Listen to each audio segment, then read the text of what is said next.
Bună seara, dragi Capricorn! O să fac o etalare pentru aceia dintre voi care aveți soarele, luna sau ascendentul în Capricorn pentru săptămâna 10-17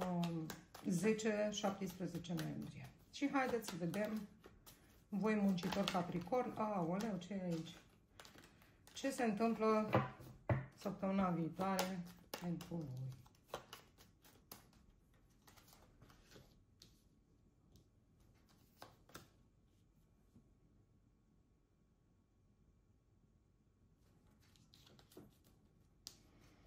Păi, măi, Capricornilor, o parte dintre voi ați trecut printr-o infidelitate, a fost un trio și sunteți un pic triști, dezamăgiți.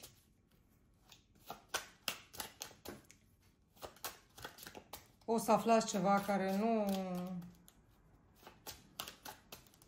nu vă place. Ori ați aflat și sunteți încă în energia aceea de tristețe, de dezamăgire.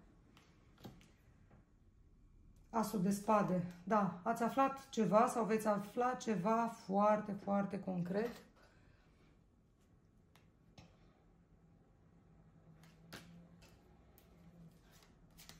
Și nu știți dacă să închideți sau nu. Mi se pare că o luați de la capăt.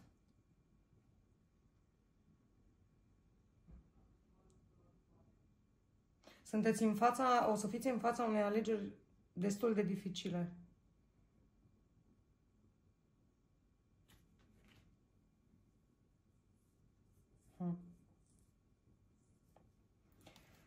Lumea și moartea întors.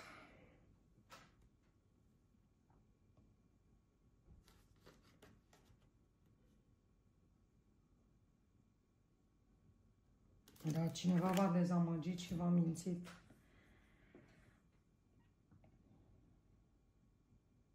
Săptămâna viitoare va trebui să luați o decizie. Și nu pe lălăială. Ia să vedem ce a picat. Da, veți afla niște vești și veți fi puși în fața unei decizii care este și veți închide ceva. Va fi destul de greu. Însă, vedeți voi, da, o să aflați niște secrete care o să fie un pic dureroase, o să vă frângă inima puțin. Hai să vedem de unde, de ce.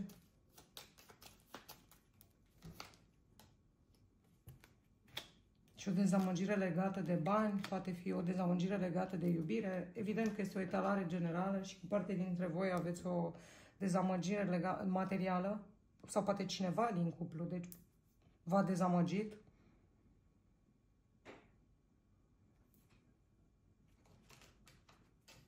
Deci o să vă rog să fiți un pic vigilenți săptămâna următoare și dacă este necesar să luați o decizie, să o luați fără niciun fel de, vai ce frumos, steaua, să o luați fără niciun fel de teamă.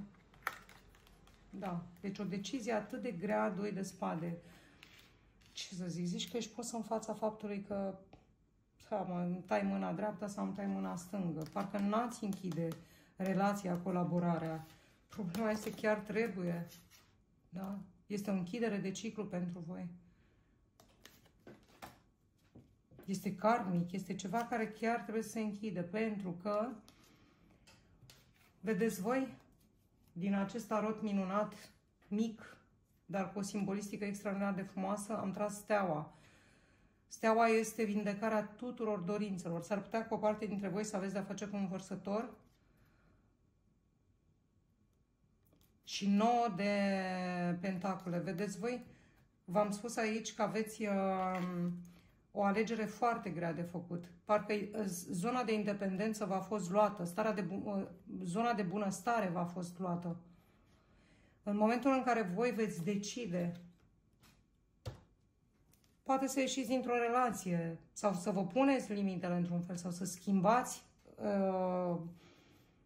opozit relația în cu totul și cu totul în altă direcție. Dar da, pentru unii dintre voi poate fi o despărțire sau întreruperea unui loc de muncă. După ce veți face această alegere, abia atunci acest 9 de monede, vedeți?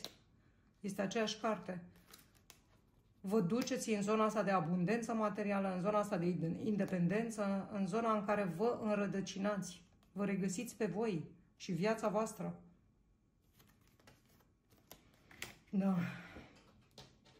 O să mai trag o carte și mi-a și sărit Unexpected Joy. Dragilor, pe cât de greu o să vă fie, o să aveți o bucurie care poate fi materială sau din punct de vedere al relației, dar înainte de această bucurie va trebui să luați o decizie care nu va fi tocmai ușoară pentru voi. Vă doresc să alegeți cu mintea, cu sufletul și să vă fie bine. Aștept să mă lăsați în comentarii ce se întâmplă cu voi săptămâna următoare și dacă ați rezonat cu mine, cu etalarea, o să vă rog să mă lăsați în comentarii, să-mi dați un like, un share, subscribe, să vă abonați canalului și în cazul în care doriți o etalare personalizată, aveți adresa mea de e-mail în bio, în descriere, sau puteți să-mi scrieți în mesaj privat pe TikTok. Vă doresc o seară magică, să vă fie bine și vă îmbrățișez.